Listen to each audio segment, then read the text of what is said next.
Okay. People in the back hear me? Great. Let's get started.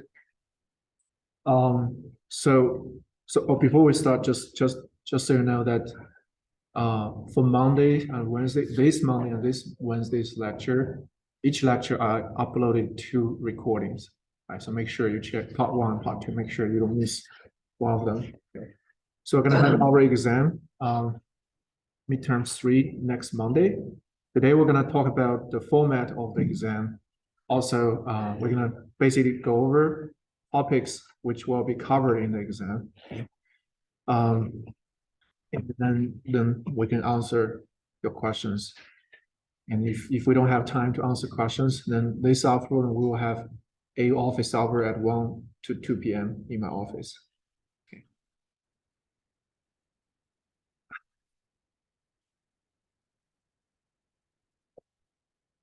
Okay, so first of all, the format. Still there are gonna be 2 parts. In part 1, we're gonna have multiple choice, 3 problems, right? Each will have 2 correct answers. Part 2, these are our analysis problem. In this exam, we're gonna have 3 graphical analysis problem, okay? Just similar to the example midterms I gave you. 3 problems, okay? The exam is closed book. You can bring 1 page of notes, just to write down the equations you think that's gonna be helpful. You need to bring a ruler and calculator, right? A regular calculator is good enough. Just for the graphical analysis, you need to draw lines. You need to measure the length of some line segments. Then you're gonna do some analysis and calculation based on your measurement, right? So bring a ruler with very clear, grids, so you can read the length of the line. So in this exam, basically, overall, we're gonna cover topics starting from thermal review until the absorption, right? So absorption and distillation will not be covered. Okay, but then any topics, starting from thermal to the single stage process will be covered. Okay. So for the thermal, you need to know the criteria for phase equilibrium, right? So if you were given a multi-component, multi-phase system, and you need to know at equilibrium, what are the equilibrium conditions, right? For this whole system to be at equilibrium. Then for a vapor liquid 2-phase system, you need to know the definition of K value, right? What does it stand for?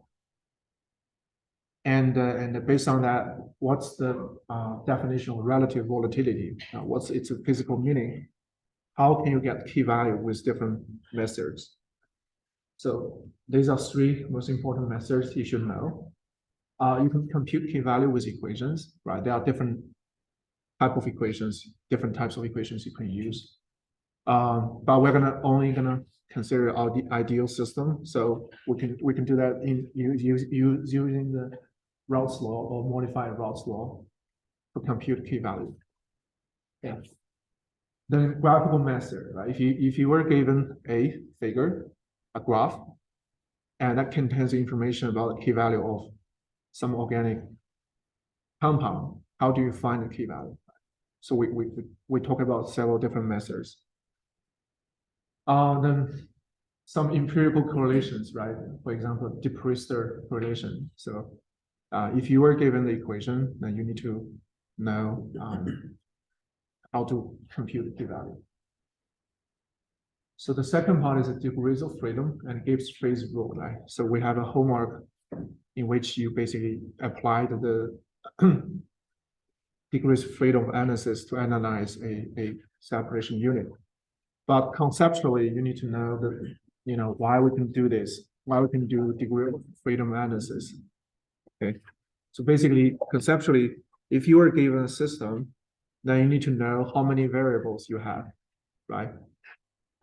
basically, you need to look at the composition of your system, flow rate of your system, if it's an open system, right? Temperature, pressure, and if you have a heat exchanger, and what's the duty on the heat exchanger? Those are the variables you need to basically figure out in order to fully define the system. Then there are also some equations we can use to basically constrain those variables that include mole balance, energy balance, equilibrium constraint, composition constraint. For liquid vapor two-phase system, equilibrium constraint just means key value, right? The liquid phase composition and vapor phase composition, they are constrained by the key value. And composition constraint just means, in each phase, the mole fraction of all the components should sum up to 1. Okay. When you count the equations, make sure you do not double count, right? So equations should be independent of each other. Right? So in our lectures, we basically discussed that. So the next important piece is the binary vapor liquid equilibrium system. We talk about XY diagrams that include XY, TXY, PXY diagram, right? So if you were given a diagram, you should be able to read this diagram. And first, qualitatively, like the physical meaning of the diagram. What does the point mean? What does the line mean? What does the region, right, mean? Now also, quantitatively, if you have a ruler, right, then you should be able to tell me quantitatively, what does each point mean? So for example, this is like a TXY diagram, right? So, so there are a lot of features on this diagram. The points, right? A, B, C, D, E, F, G, H. What do these points mean? There are lines. So we have this line, we have this line, right? And we have this vertical line, we have this horizontal dash line, this horizontal dash line. Right? We have also this horizontal dash line. What do those lines mean?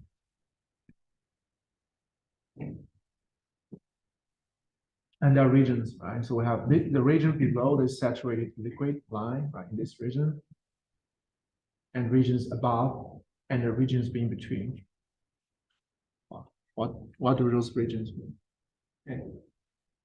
So you need to be able to read the bubble and dew points from this figure. If you were given a composition, right, then you should be able to read the bubble and dew point.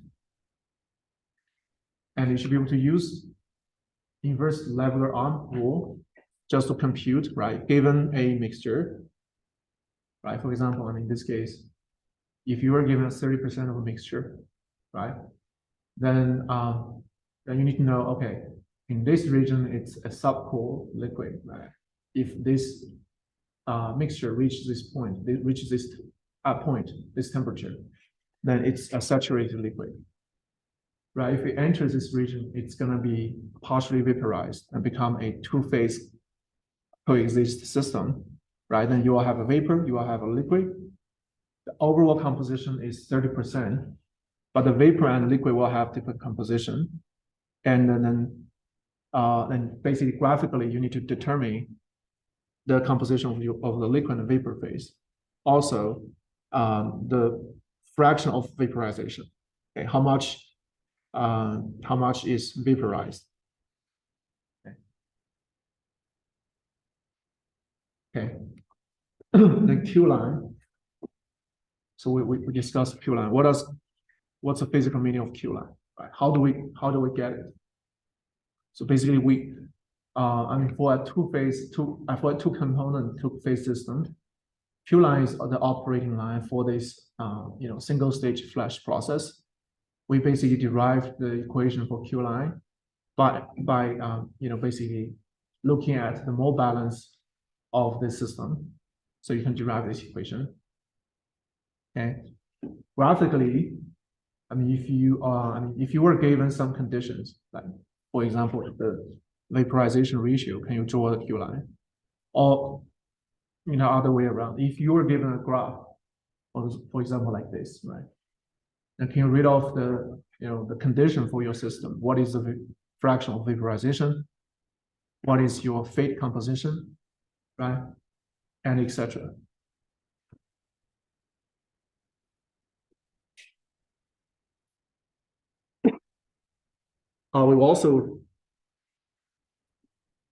We also discussed the azeotrope, right? What is azeotrope? What type of azeotrope you have, right? And for a TXY diagram of an azeotrope, if you look at it, then what does this point mean? Because that's a different point compared to the base TXY diagram of a regular system. Right? So if you're given a mixture, an azeotropic mixture, right? If you start from a composition of 0.2, but if you raise its temperature gradually, what's going to happen? If you enter this region, what you'll get. Okay. So then, after we're done with the vapor-liquid equilibrium, we talk about basically multi-component flash calculation, right? So this is not yes. I was wondering, are there any systems that have multiple azeotropes? Or like intersect more than one on the same diagram? I don't know. Could be. But even if it exists, it won't appear in your exam. Right? So don't worry too much about that. So for multi-component flash, I mean, that's basically when moving one step further. For a flash process, we consider, I mean, the simplest case is two-component system, which we can analyze graphically. But now if we move to a system with more components, right, 3 or plus, then you cannot just do it graphically, you have to do it analytically. Then we basically derive the Rutherford-Rice equation, right? This is the equation. We derive this based on mole balance, right? So this equation relates p-value of each component and the fate composition with the vaporization ratio, right? That's vaporization ratio. In your homework, in one of your homework, you try to use this Rutherford-Rice equation to analyze a single-stage multi-component process. But in our exam, it's not, you won't deal with such a complicated system, right? But it's possible when it's for simplified version, right? If for example, for bubble and dew point calculation, right? We talk about this in our class. At the bubble point, I mean, the vaporization ratio is 0. So you can greatly simplify this equation to this format, right? And then if we consider an ideal system in which you can calculate the k-value using Raoult's law, this equation can be further simplified, right? Then can you compute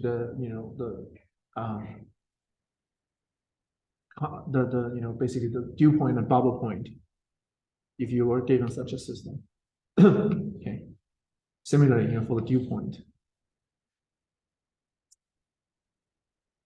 Then we move on to the ternary liquid-liquid system, in which we basically discussed 2 scenarios. In the first scenario, in a ternary liquid-liquid system, so the idea we want to study such a system is basically it's common for a liquid-liquid extraction and separation process, right?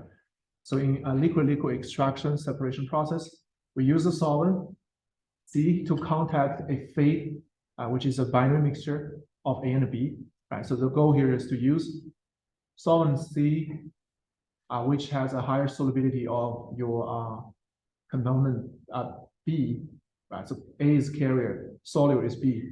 So B has a higher solubility in your solvent C, right? So if we use solvent C to contact this mixture, then we're going to end up with two streams. The extract streams that will be reached in, the solute B, whereas the referent stream that is depleted with solute B, right? So that's for the case in which solvency and A is kind of immiscible. So then we have a extract and refinate that are binary mixture, right? So in that case, because if it's a binary mixture, things are kind of relatively simple. We can just write down the mole balance equations, then we can derive the separation, right? Kind of the equation for the separation in which the mole ratio of B in the raffinate, right? Versus the mole ratio of B in the feed, right? That basically tells you how much B is depleted, right, in the raffinate compared to the feed. Is dependent on, and it can be computed by this equation, and it's dependent on this factor. That's called extraction factor, which is depends on solvent flow rate S, the Fa, that's the carrier flow rate, and the Kd prime, that's basically the partition coefficient of B between your solvent and your carrier A. Right. So in this case, you can just simply calculate it. So for whereas if you have a system in which solvent and your carrier A is partially soluble, then we're going to end up with an extract and a raffinate that are ternary system, right? For that system, we cannot derive. I mean, it's much tedious to derive such equations. Consequently, we resort to graphical method, right? Because graphical method is more direct and more is easier. So that's why we introduced the Terry phase diagram. In this case, you have a water ethylene glycol mixture. You're trying to use furfural as a solvent to contact this mixture, trying to extract ethylene glycol from this mixture. Okay. Then you need to be able to read this diagram. Right? There are a lot of features in this diagram. So what does the apex mean? Right? What does the edge line that's on the opposite direction of apex mean? What does all the stair line mean? What does any point in this triangle mean? Right? We could have a point on this line. We could have a point on this line. We could have a point in this region. Or we could have a point in this region. Or we could have a point on this line. You need to know what they mean. Then there are some other representative points. Point D and G, what does it mean? The whole miscibility boundary, D, E, P, R, G, right? What does this line mean? What does point P mean? That's the plate point. So there will be some tie lines inside, right? So which is represented by the dashed line here. For example, we have a tie line here, EMR. What does EMR line mean? Then if we draw a random line, right? Just connecting for example, one apex from another point at the other side. Then there will be several points, right? H, A, then you have this line will cross with this boundary at point I, point J. What do those points mean? Yes. Could you actually explain what the HIJ line means? Yes. So HIJ line means so basically you start from water and you have a mixture at point like a mixture of ethylene glycol and furfural at point H, right? Those are what point A and point H means, right? Now, if you are drawing a straight line connecting them, then basically any points on this line means a mixture of a point H, stream with water. Okay. Then, for example, if you are at this point here, right, I'm pointing a point that's between H and I. So in that point will give you a homogeneous mixture, right? Because it's sitting outside the miscibility boundary. So you have a homogeneous mixture there. And you can read off the composition of that homogeneous mixture, right? By this ternary phase diagram. You can also figure out, right, in order to get a composition at that point, how much H you need, how much A you need, right? Based on the inverse Leveler-Arm rule.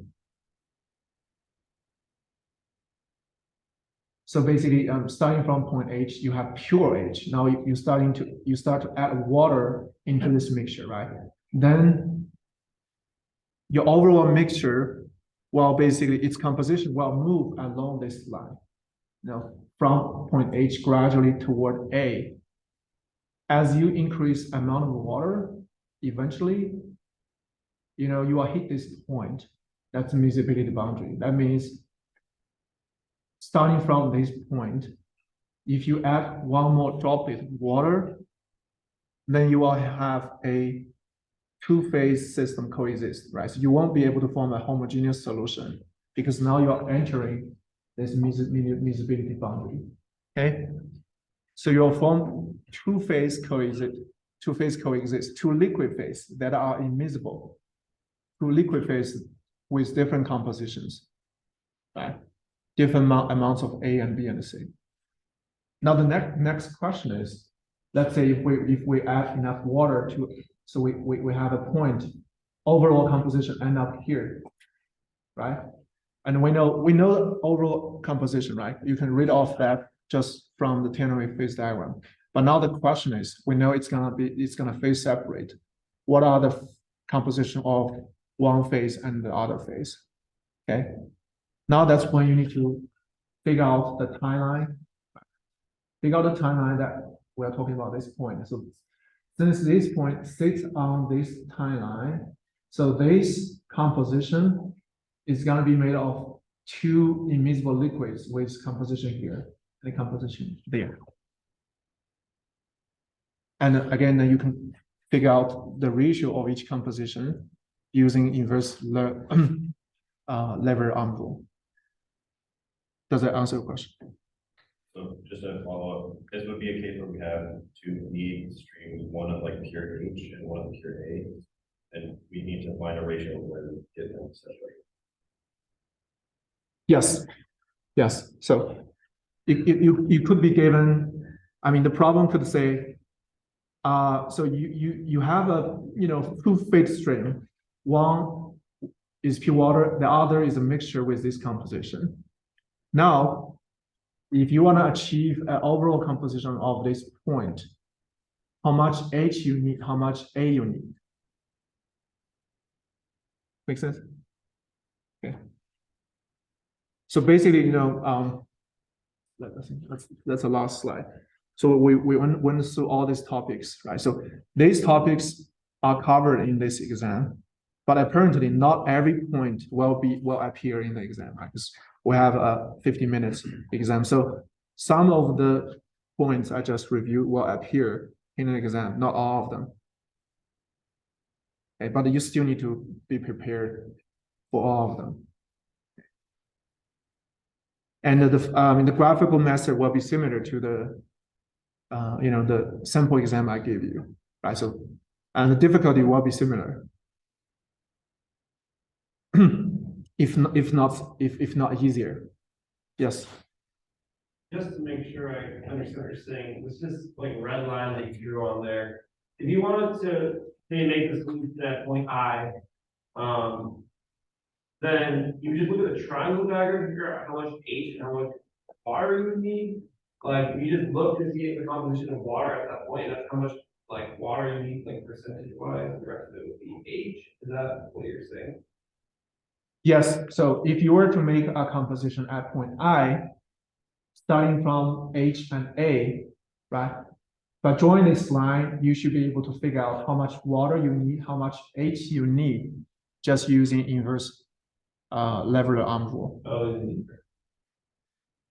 What if you drew from like point H to like somewhere on the bottom of the triangle at some random point? Like Or like, yeah, there or whatever, like it's. that point, line. yes.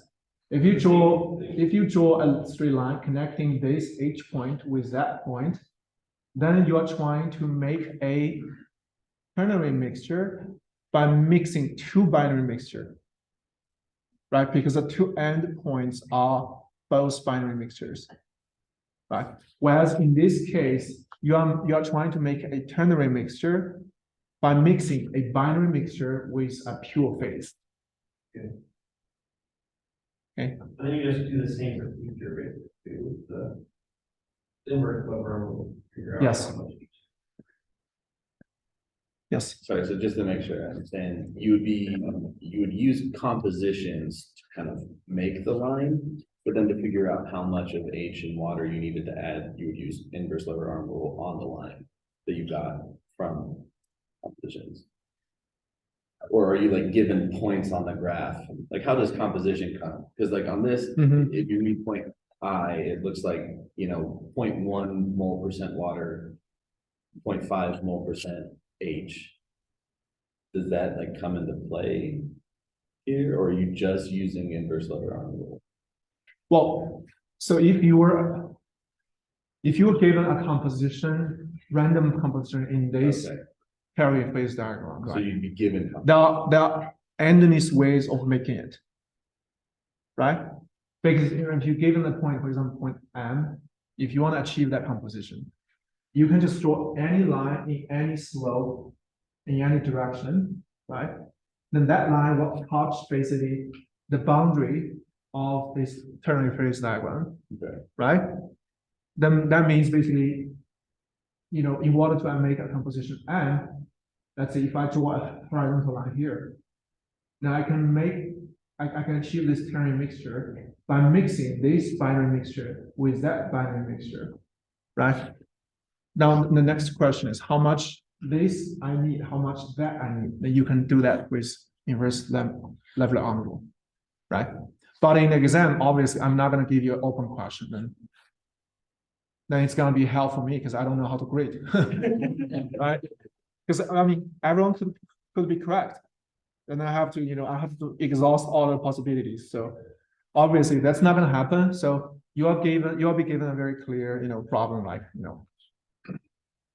for example, if I were to let you make a composition M, then I'm going to say, hey, can you make composition M with a mix by mixing A with something on this line. Obviously that something needs to be connected. If you connect A and M, then that will be right. Okay. Any other questions? Yes. That there won't be a degrees of freedom response problem. I cannot see that, but it won't appear in the graphical method. If there is there more than one correct solution? Like as long as we define our equations and variables in a way that would result in a solution, there are more than one correct solution. If it appear in the exam, then most likely, like I said, first of all, it's not going to appear in the graphical method. Okay. Because degree of freedom analysis is not graphical method, it's analytical. You need to write down the equations, right? If it appear in the exam, then it's going to be in the multiple choice problem. If that's the case, then basically I will give you a few statements for you to judge which is correct and which is wrong. Okay.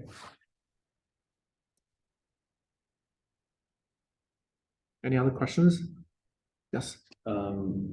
We've gone over linearity graphs, Q-line graphs and TXY diagrams in this lecture. Like in the thermal review, we had a bunch more ways to find like K value or Yes. bubble point. Yes. Do you think it's valuable for us to spend time studying those, or should we stick to kind of what we've covered here?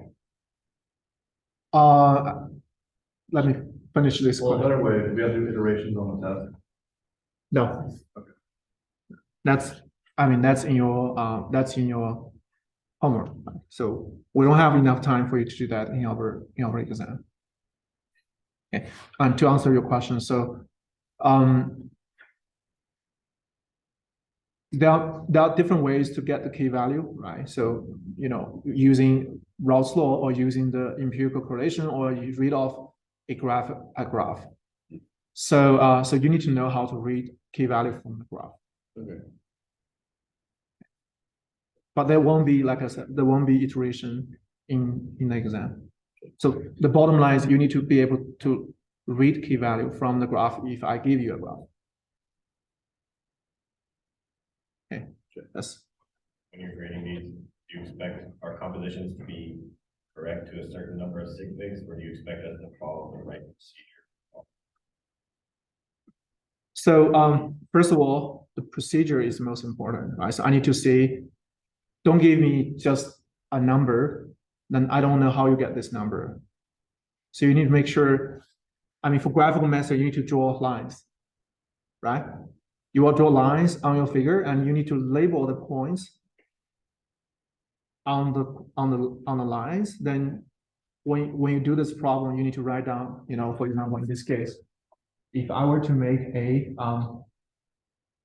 you know, if I were to make a mixture at composition I using H and A, right? Then basically then how much H and how much A I need. Then you can write down, you know, A over H equals HI over IA. Right? So I mean, if you write that down, I know, okay, you know this, you understand this well. Then next thing is, okay, you use a ruler to measure the length of HI and IA, and there will be some error there. Then when you do the math, your eventual solution might be, I mean, maybe the exact solution may be, let's say in this case, maybe 5, but you get 5.1 or 5.3. I won't take a point from that. I won't take points from you because, you know, your answer is 5.3. Whereas when I did it, I found I get 5. Makes sense, right? As long as it's reasonable, right? My answer is 5, you get 10. How do I give you points, right? It's clearly very far off.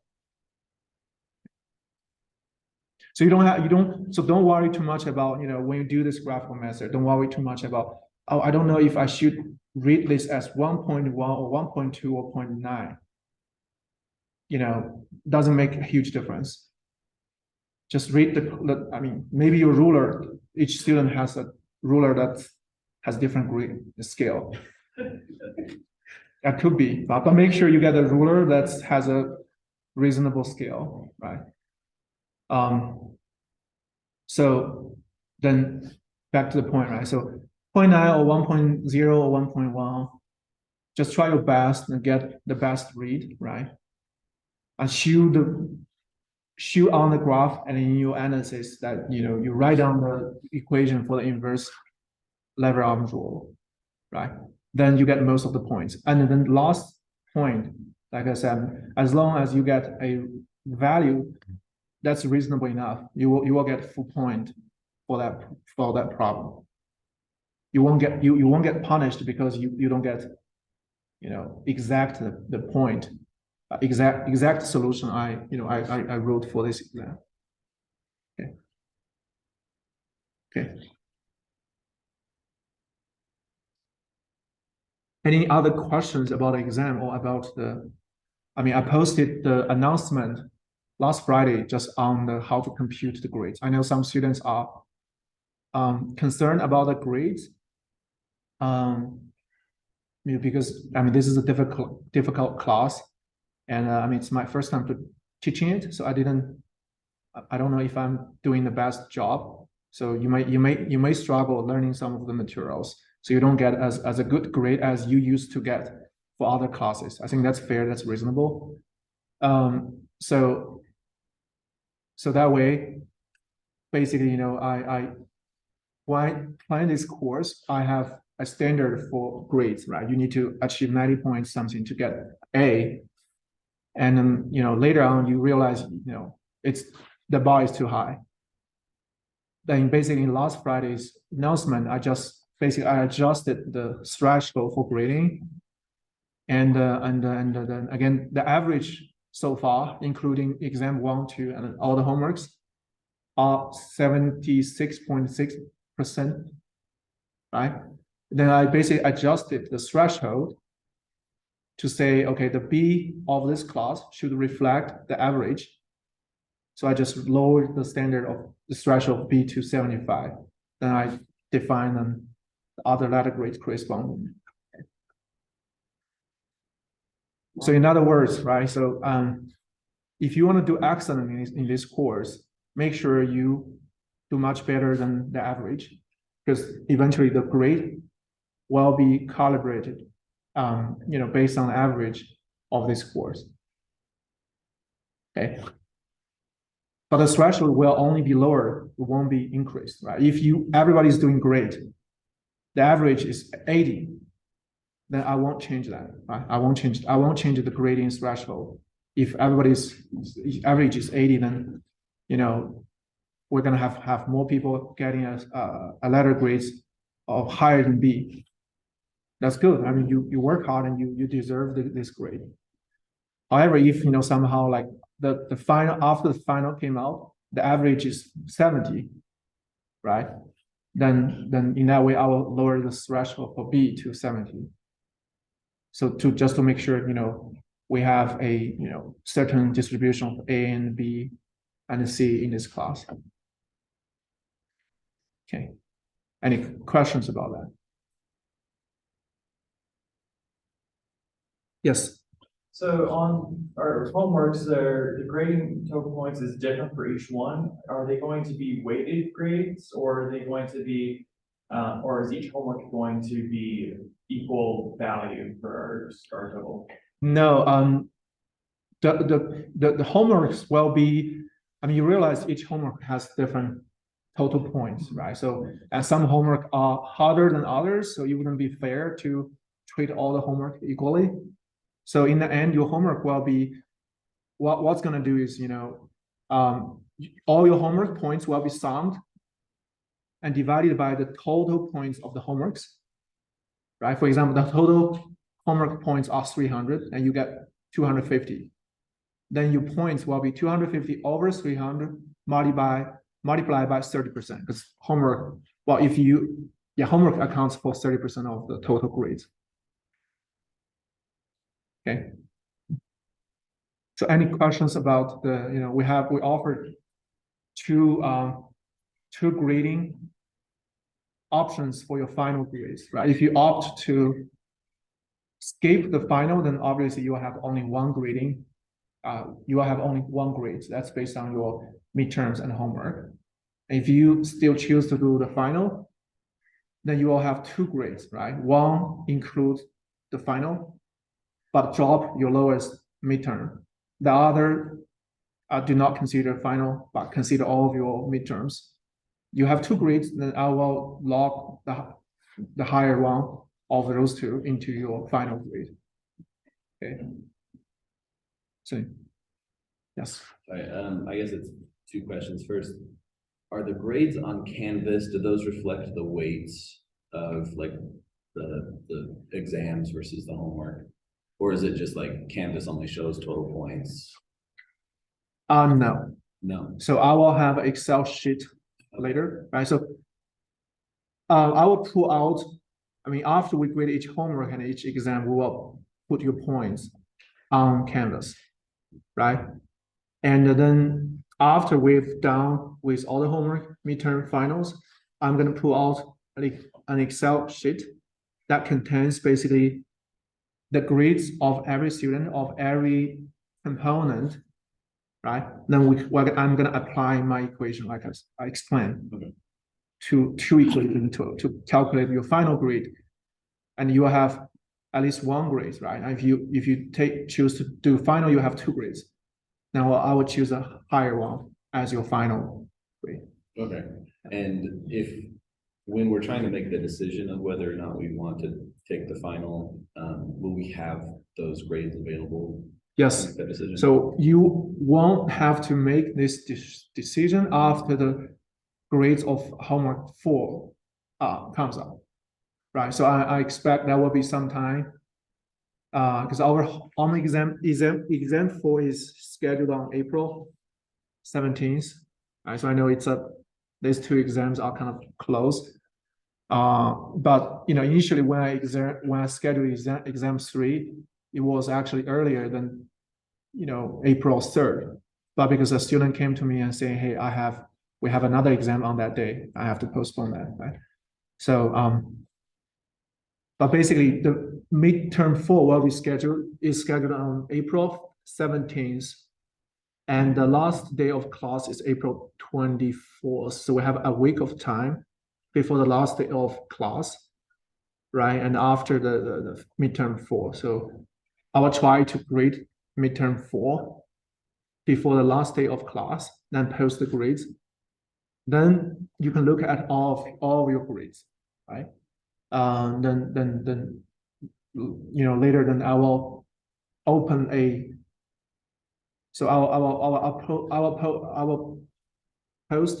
upload a template for because you need to sign a waiver or something, just to claim, hey, I choose to skip final voluntarily, right? You upload that waiver, then you don't have to show up in the final. Then your final will not be counted into your final grade. Okay. Yes. Will we be able to confirm with you what our score is if we choose to not take the final just before? Yes, you can do that. Okay. If you are concerned, hey, I did my calculation, I found I get 90, but I'm not sure if Professor Gao also compute 90, then you can talk to me. I think we can do a office hour just before final. I mean, maybe. So I need to look at the schedule because I don't remember. Our last lecture is on Monday, possibly. And I think the last day of class is it Wednesday? Tuesday. Wednesday is reading day, so we have it off. Okay, yeah. Then in that scenario, we may need to schedule an office hour, right? Sometime, after final grade. I mean, midterm grade is out. Midterm 4 grade is out, but before the final, before the deadline for you to submit the waiver, right? Then you can just confirm with me if my calculation shows the same grade as your calculation. That will help you to make this decision, right? But really, I think if you are doing pretty well in all of the procedures, before the final, if you already can get an A, just based on your midterms and your homeworks, I mean, there's really no point of taking final. And this year, I'm pretty upset. The final for our course is scheduled on May 2nd. That's like 8 days after the last day of class, right? I don't know what you think, but for me, that means I have to stay here.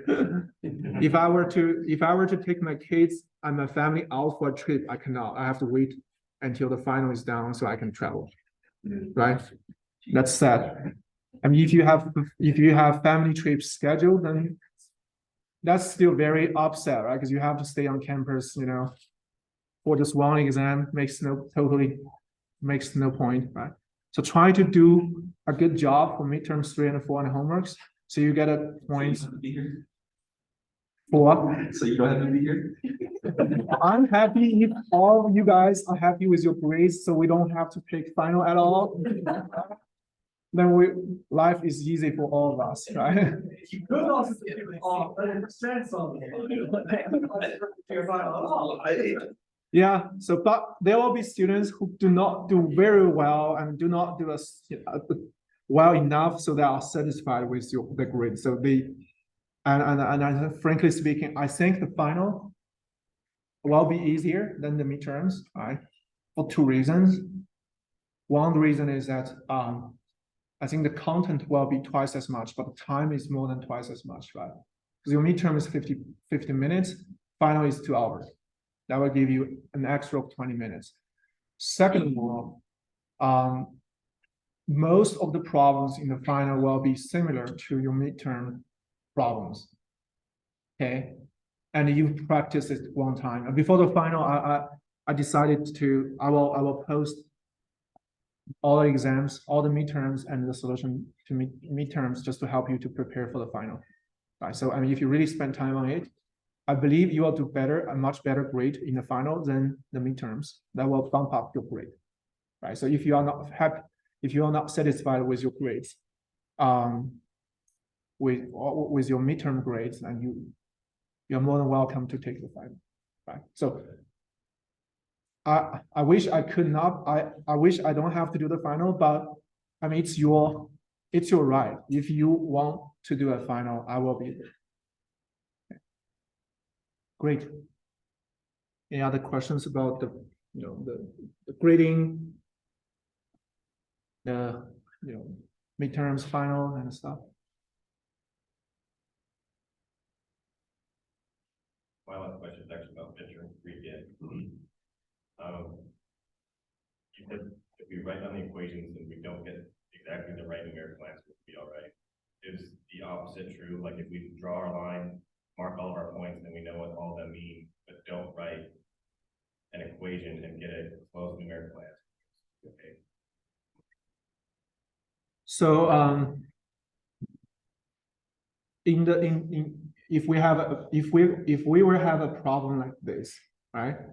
And if you were asked to compute, for example,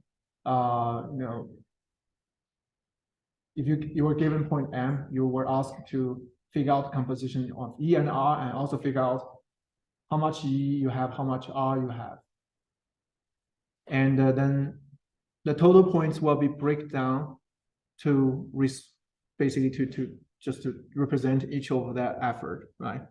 So if you are able to read out the composition of R and E, you will get some partial points. I mean, in this case, the line is already drawn, so you won't get any points by drawing a line, right? Because the line is already there.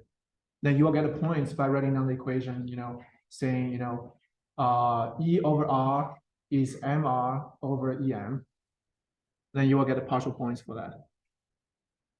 Then if you get a final answer, then you will get a partial point for that. So we're going to break down the points to.